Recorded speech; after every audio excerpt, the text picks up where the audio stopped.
All right, finally doing a Reptile Room video. It's been a while, but it's been very busy with life and getting ready for a wedding, and just been on my list to do and just haven't had the chance to do it.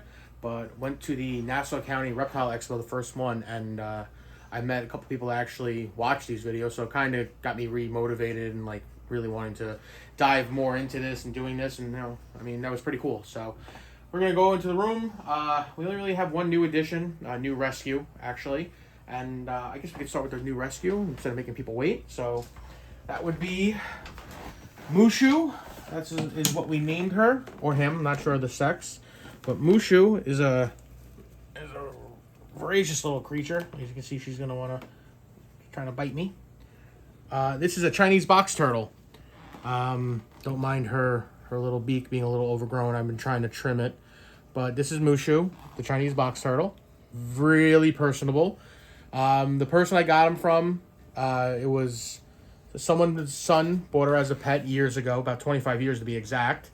And the son went away to college, basically, didn't want to keep Mushu, or he moved out or something of that nature. But basically, the parents got stuck with Mushu and just, really were older and didn't have the time for her. So I took her. And very shy at first, but extremely personable, a little voracious appetite. And she is doing really well. She's in a nice big enclosure that we will be getting her a bigger enclosure, about a 24-inch one. This is only temporary for now. We're trying to, just make do with what we have, but she's doing well. She's on UVB because she's Chinese box turtle.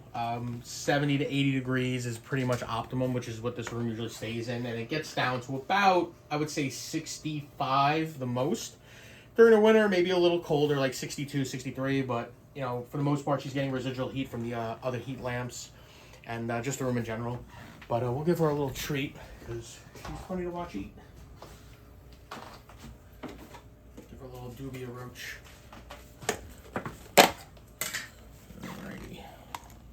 See how she does. This is the first time that she will be eating dubia roaches, which probably won't be a problem.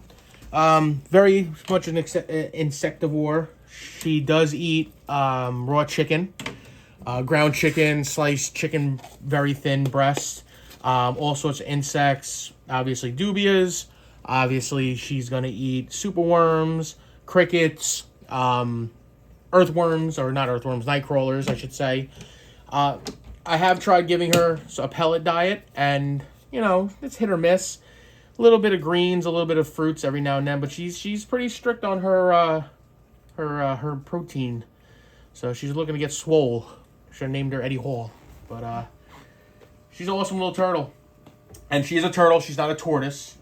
So this is the second turtle that we have. The second turtle that's a rescue, actually. So again, was gonna plan on rehoming her, but my fiance fell in love with her, so this is gonna be her forever home. And I guess sticking with the theme of shelled animals, we have Tortabella, which actually should be Tortabello, because we thought Tortabella was a female, but it turns out Tortabella is a boy. He's getting nice and big and chunky and really great personality. Walks around the backyard, walks around the house, just super cool, pounding food. Hopefully he doesn't pee on me because he has a tendency to start peeing on people now lately. But romaine lettuce, mixed fruits, a tortoise pellet diet, Missouri tortoise pellet to be exact. Mixed greens, anywhere from your romaines, your collard greens. Occasionally we get mustard greens, a little bit of bok choy, strawberries, blueberries, watermelon every now and then. And he will eat a little bit of protein because in nature, the redfoots have a tendency to eat on carrion just to get a little protein. So we let her run around the house, and winds up eating the cat food, not planned, or we'll start chewing on our dog Blue's pig ears or the bone just to get a little bit of that calcium. But doing really well. In fact, I'm going to put him down so he can have a little exercise, and he's going to scoot around and probably make a lot of noise in this video. But this will probably make Mr. Cuddles upset, but that's all right. Over here, we have one of the bearded dragon rescues. This was actually the first rescue that I took in. This is Chubbs, the bearded dragon. and he's very docile, very, very calm. I think he's getting up there in age because he's getting a little sluggish. He's getting a little, little lazy old man, but he's still eating and eating his superworms and his greens and a little bit of fruit. But he's not as active as he used to be, so I'm equating that to old age because he was full grown when I got him. I don't know the exact age, but he's still happy and healthy, and he can be a spark plug when he wants to be. Just put him up there. Make sure I don't step on a tortoise or a tortoise steps on me. And then Tortobella's in a 4-foot tortoise palace. I believe it's Penplex. Going to be a majority of her life, and then we'll have to build something later on.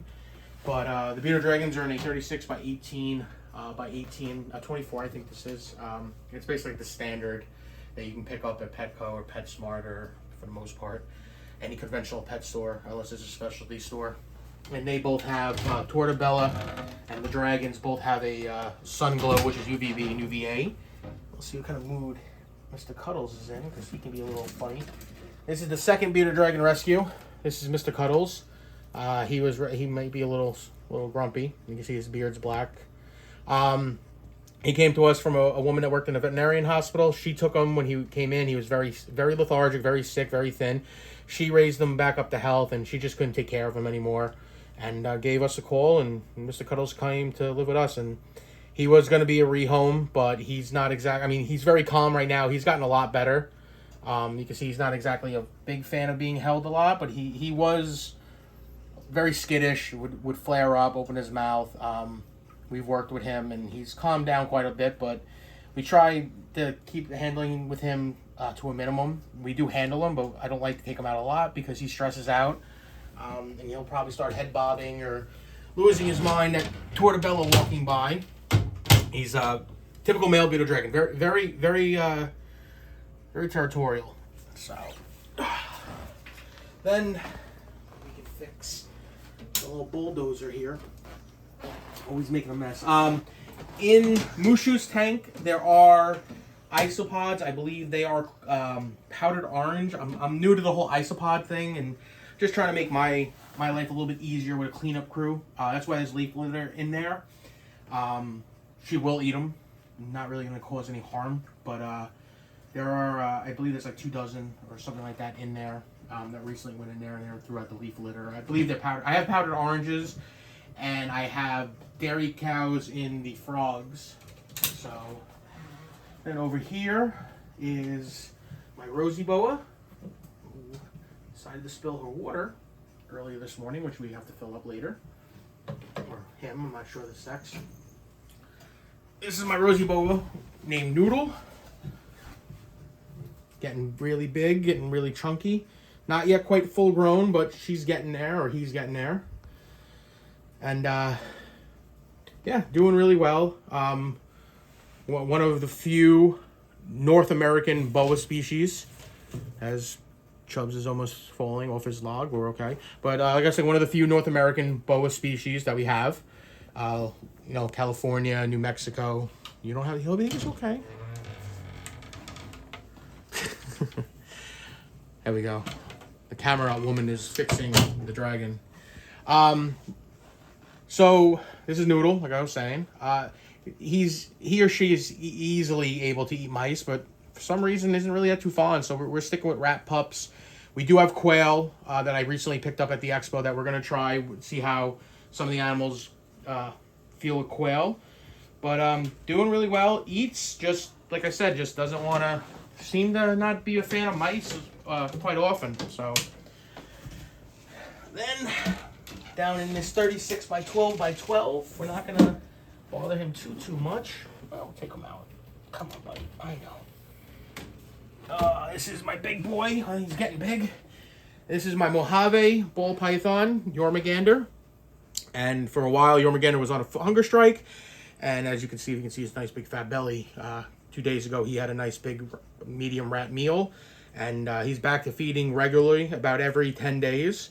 And he's a puppy dog. He's a very beautiful animal. Mojaves are my second favorite morph. We have my favorite morph. We'll see in a little bit. As you can see, Mr. Cuddles is showing everyone that he's big and bad and tough. Opening up his mouth. Probably thermoregulating because it's warm in here, so he's probably just getting rid of the excess heat. But he's a character. And then there's the walking rock doing her thing. But yes, there's Jormungandr doing well. Like I said, second favorite morph. The first favorite morph will be coming up in a little bit. Ugh. And then I guess we'll work from the bottom up. Okay.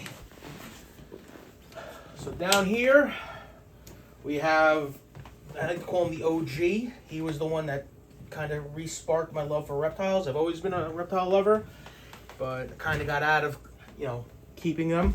This is my leopard gecko Godzilla. Nothing special, just a leopard gecko. He is some type of morph, but I picked him up at the Long Island Reptile Expo, I would say almost 7 years ago now. He was an adult then, so he's definitely an old man. But picked him up for $50. Just missed having lizards. Loved leopard geckos. I'm a big fan of geckos, but I really do have an affinity for leopard geckos. Probably because it was like the first lizard I had as a child. But great, awesome. I mean, if you're looking for an easy, low maintenance, fun reptile to start with, a beginner reptile, I mean, you can't go wrong with a leopard gecko. I mean, he's just quite, when they're little, they can be a little flighty, a little nippy, and a little bit, crazy. But as you can see, when they get older, they're cool as can be. And Godzilla's a great little lizard. He's in a same size tank as Mushu. He's got his heat pad. He's got his UVB, which people are gonna say, oh, they don't need UVB. Well, look, I know they're mostly a nocturnal animal and they hide most of the day, but he's got UVB because he's out in the wild. He's going to get the sunlight, whether he comes out during the day or not. And then in this small little enclosure, which I don't even know. So Mushu, Jormungandr, Noodle, they're all in Exoterras, which is like the standard tank. Then Cuddles and Chubs are in called Thrive. I believe it's a PetSmart only brand, which I love. And they have that tank divider. It's actually, I actually like them a little bit better than I do Exoterra, just because the tops are a lot more sturdy. Then in this little tank, which is a Reptizoo, I don't know the actual dimensions, but we have, if we can find them, I see one. The other one's probably hiding somewhere. Let's see. Oh, there he is. Come on, little one. Okay. You, give me your brother or your sister, I don't know. We got my little getting there. They're getting a little bit bigger slowly. These are my viper geckos. From the same clutch, I believe, born out of Ripzotica and West Islip. And they're funny little geckos, and, it's funny to watch them chase crickets and stuff. They're mainly a nocturnal animal. I usually see them once the lights turn off, and when they go on, they'll start scattering away. But they're doing awesome. They're just little tiny dudes, and they're just happy to live their lives. They got a heat pad underneath their sand. And like I said, they're funny to watch. They're just kind of skittering around. Underneath that rock right there, there's a heat pad. They don't have a UVB. So these guys have an LED light. I should get them on UVB, but for now, they're just on a LED light. Then moving on up, we got another rescue. Oh, there's two rescues on this rack. Both of them being amphibians, both of them being frogs. We got the... we got Pineapple, come on, buddy. Let me get that leaf out of your mouth. This is Pineapple, the Pac-Man frog. I believe it or not, he is a pineapple morph. I believe what they call it. He was rescued from Petco. He just sat there forever. Nobody wanted him. And he's a big chubby boy who loves to eat his food. Let's see if we can give him this. So it's one dubia roach. Let's see if he'll take another dubia. Because my dude loves to eat. Like I said, he's a big, chunky boy. In a Reptizoo, I think this is like a 12 by 8 or something like that. One more, buddy? Can you eat him? Let's see. Yeah, we'll leave him for right now. He's got a heating pad. He gets sprayed daily. He's got a water bowl he can soak in. He's got a ton of isopods in here and springtails. And it's a Pac-Man frog. I'm going to say it's a female because I've never really seen a male get this big, but I could be wrong. But anything, he eats anything live, anything frozen, whether that be full-grown mice, pinkies, fuzzies. He will be eating quail, obviously. Dubia roaches, superworms, night crawlers. Basically, if any of my snakes that aren't the ball pythons refuse a meal, it winds up going to him. So he's usually the last one to get fed because he'll wind up eating everything else.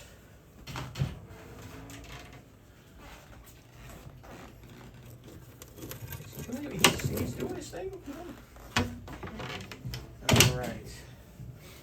Then in here, so Pineapple was a rescue, like I said, from Petco. Then in here we have, we can find her. She can be a little cantankerous, so we just gotta move stuff around and see if we can find the little baby. Let's see. Where are you, little one? Are you under your water bowl?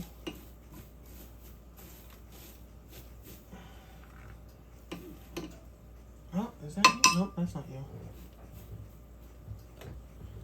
We'll take that out.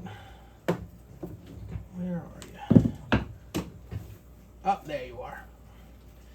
All right, and this is a very cool snake. I believe I've shown her on camera. She has gotten bigger, but I'll just move her out. So, see what kind of mood she's in. See if she can let me handle her. So I use a hook with her because she's a sand boa, and she can be a little bit of a, she can be a little snippy. She's not really used to being handled, but let's see if she'll be good for us today. There we go. So this is V, named after my fiance Victoria, because she bought her for me as a surprise. This is a rough-scaled sand boa. I'm not big on sand boas, but there's something about these types of sand boas that I just find fascinating. And if you want to look, you can see get Mr. Cuddles real quick going AWOL on the tortoise. There we go. Mr. Cuddles showing his dominance. That this may be my room, but he is. And if you want to get back real quick, you can see V doing what sand boas do. Going right back, we'll give her a little tickle on the tail. And there you go. That's how you can see why they're. Well, there we go. That's why I use the hook to find her, because she's always ready to go. So we're gonna leave her alone. Beautiful animal though, and they're called rough scale sand boas because their scales are very almost keel like. They have that rough pattern to them. I think they're a lot cooler looking than normal Kenyan sand boas. Almost I want to say almost like a pit viper-esque look to them with the face and the head, and they don't have those derpy eyes where sand boas kind of sit on top of their head. So I love her. She's a female, so she's going to get nice and big, and it's going to be awesome. And I'm very excited to have her, and it was a great gift. And in here is the second rescue from Petco. This is our white tree frog. Good. There we go, showing off.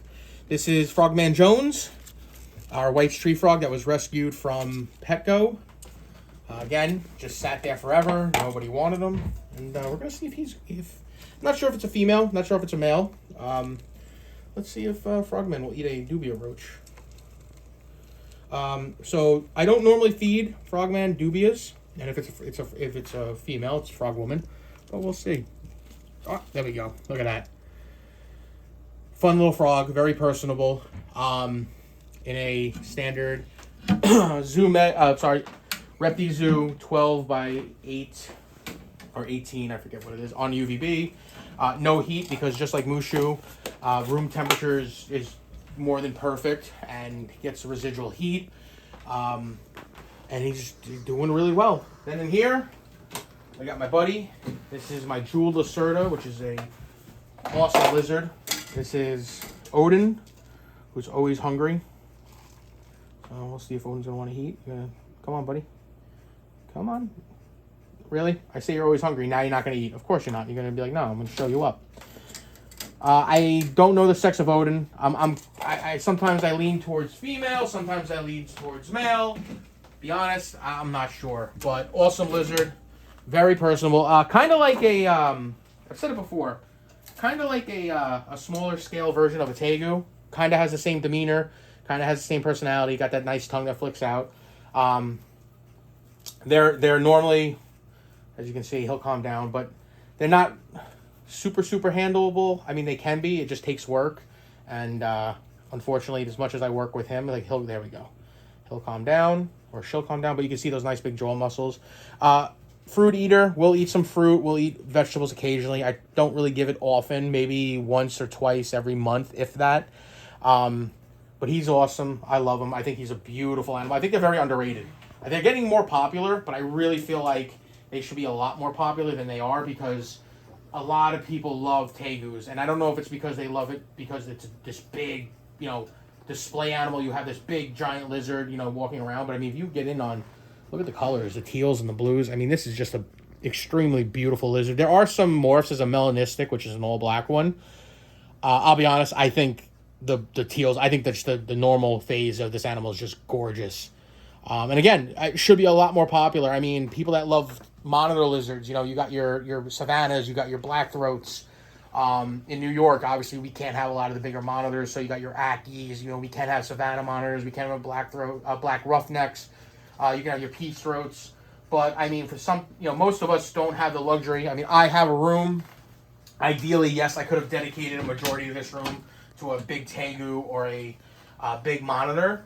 But then, it would prevent me from, being able to rescue a lot of these animals. So I'm absolutely in love with the jewel lizard. I think it's a beautiful animal. I think it's a very cool display animal. You got Mushu, you got, but we're going to try to make this a little quicker and not have everyone bored out of their minds. Then in here, we have another snake of my, that I'm a big fan of.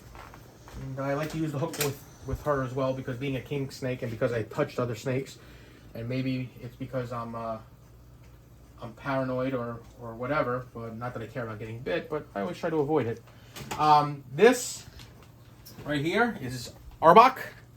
This is my gray banded king snake, Christmas Mountain locality, I believe it's called. So it's got the broken bands. It is a female, picked up from the Long Island Reptile Expo, I want to say almost a little over a year ago now. Got her as a hatchling, very thin, as you can see, getting pretty beefy. They don't get big in terms of girth, about 3 feet, maybe 4 if I'm lucky, but I doubt it. So we're going to look around the 3-foot range. The reason why I use the hook is because king snakes are snake eaters. And where Arbok comes from, Noodle lives in that range. Now, I don't think a full-grown gray banded king snake is going to be taking down a full-grown rosy boa, but juveniles and hatchlings would be no problem. But because she is a snake eater, there is a theory, and I find it more with California king snakes than I do anything else, that they'll eat themselves, or they'll be a little bit more like, oh, I smell snake on you, I'll eat you. I haven't had that experience with her, and she has a typical king snake feeding response, but not as crazy, not as voracious as a Californian. I had Californians before, and they just seem to have a great feeding response, but awesome, beautiful. I mean, I think this is a very beautiful snake, the grays and the oranges, and it's more of a copper orange and a bright orange, and I adore her. She's in a nice big tank here. I don't know if she'll be sticking in this. This might get repurposed for Frogman or possibly Littlefoot or Crusted Gecko, and then she's probably going to be going into something the similar size of what Pasquale's in. So we'll see what we do with that. But yeah, I mean, beautiful animal. UVB, heat pad, same thing. We got UVB and heat on Odin. Odin doesn't have a heat pad because it can get quite cold for them. They're from the Mediterranean, so they're used to temperatures in the wild getting down to close, to the 50s. So then in here, we gotta go fishing again, see if we can find them. This is Pasquale.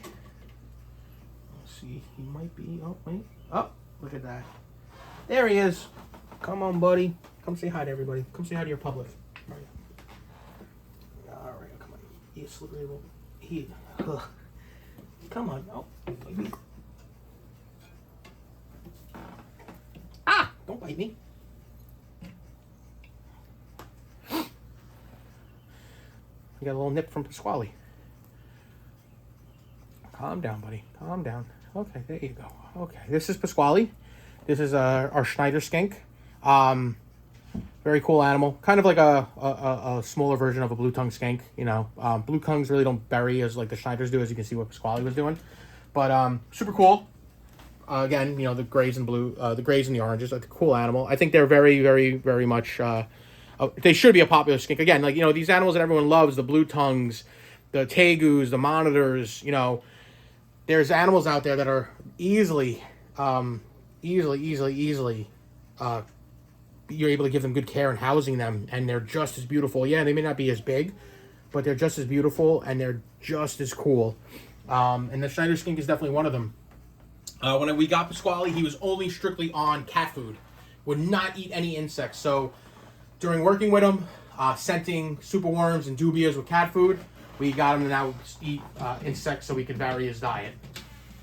All right, make sure that's nice and locked. This is the problem. These little things get in there. There we go. Okay, and heat pad, heat lamp, because I like to give him the option to get on this rock and bask. There's a heat pad in the back corner, and he's got a UVB, so try to give him a little bit of everything. And then down here, I doubt we're going to be able to find him, because he's always hiding, but we'll try to get a picture if we can find the little guy. She's on this tube. Where are you, buddy? Oh, there he is.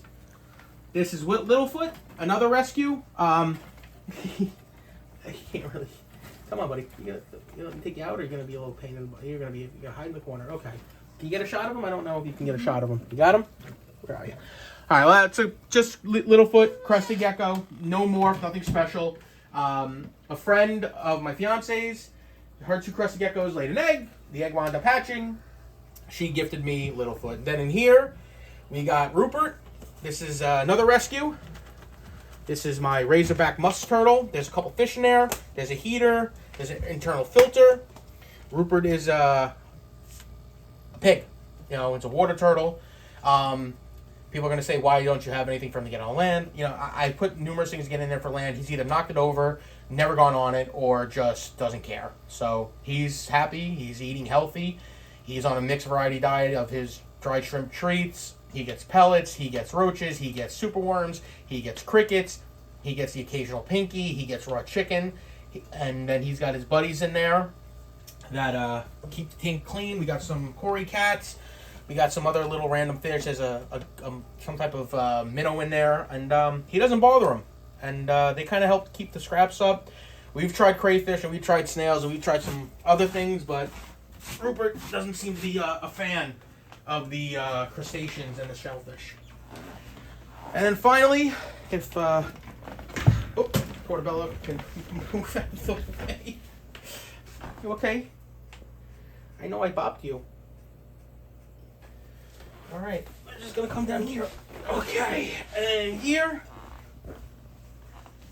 Please go over that way. I'll scratch your butt. There we go. Alright. Then the same size cages as the bearded dragons. We got our rescued corn snake. He's got a couple battle wounds. This is my snow corn snake, Diablo, who was a rescue. Somebody had him, didn't want him anymore. When I got him, he had a couple wounds on him from, you actually can kind of see. You want to get a zoom in. Just some damages from when they fed him rats. And, you can feed corn snakes rats. It's not recommended because, yes, technically he is a type of rat snake. But for some reason, I don't know. I don't know if they're not strong enough. I mean, they can kill a rat. I mean, he's eaten rats before. I've given him small rats that the ball pythons haven't eaten. But I'm leery about it, and I watch it very carefully. And I just think it's because they're obviously not as strong as ball pythons or pythons. They are a constrictor, but they're not that great of a constrictor. I mean, for small rodents and small birds and small amphibians and lizards, absolutely. But so he was being fed rats very much, which I think helped get him quite chunky. But I think it wound up doing more damage to him than good. So, if you have a corn snake, I mean, look, you can feed your animal whatever you want. I don't know if rats are the best thing. I think you should just stick with mice, maybe frozen. Or if you're going to feed rats, absolutely do frozen, which is what we do. Unless the animal doesn't take frozen, which we've had in the past. And then, thankfully I've gotten to get them on it. And then finally, my favorite morph. I don't like saying it's a favorite, but if I had to pick one snake, that is my favorite, or my one favorite animal, this would be it. This is Ekans. This is my blue-eyed leucistic ball python. People talk about dream animals and stuff like this. I've loved this morph since the first time I've seen it on Morph Market, and then at expos, and they were crazy expensive, and I didn't pay anything for her. I lucked out. I got a very sweet deal by a guy named Rich Shannon, who works at Rebzotica. I rescued a piebald, and I rescued, I want to say it was a spinner, and traded him, both of them, for a hatchling. And I love this snake. Like, this snake basically almost cost me my relationship. This snake is everything, but I love this snake. But yeah, and the relationship, it's a long story. We don't talk about that anymore. But don't trip over Torta. Tortabella's just destroying everything. But yes, this right here is, she's, you know, if for some reason, and I don't ever see it happen, but for some reason I had to get rid of everyone and can only keep one, she might be it. Because I'm in love with this snake. Like, this is just, she's a beautiful animal. She's a healthy animal. She eats like a champ. You know, I do have a male Mojave in Yormagander. She's a female. You know, there is always the option of breeding, but that's not something I'm considering. But yeah, so that's it. That's the room. We do plan on doing these a lot more. I'm hoping to do some more stuff, maybe some more care videos or filming some expos. But I hope everyone enjoyed it, and I hope everyone's having a good time, enjoying their summer, and we'll be back, right? Yeah, we'll be back.